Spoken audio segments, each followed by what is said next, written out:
At yan din yung ceiling na ni-repair ko noon. Kasi, ayan, napinturahan ko na. Yan yung ceiling namin. At saka yung mga, father. Kasi parang tao kasi ang aming bahay. Yung taong mataba ba, na babaeng mataba ba yung bahay namin noon. Walang baywang. Kaya sabi ko, lagyan ko nga ng design.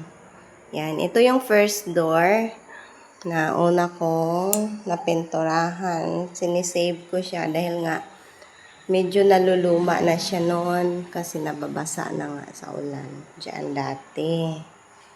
Then, ito yung second door. Kitchen sa namin, CR.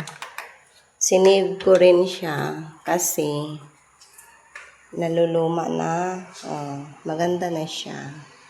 Yan, maganda na siya. Dahil, then, yung mga door sa kwarto, yan, tapos ko na yan. Yan. Pati yung main door namin, sobrang kinang na. Kinang pa sa iyong mga mata, naglalabo na. Yan. Nasave ko na rin siya. Tapos, yung mga namin dito, yung mga pangit na sa loob, naayos ko din siya. O, diba? Ganun ang taong bahay. Bye-bye.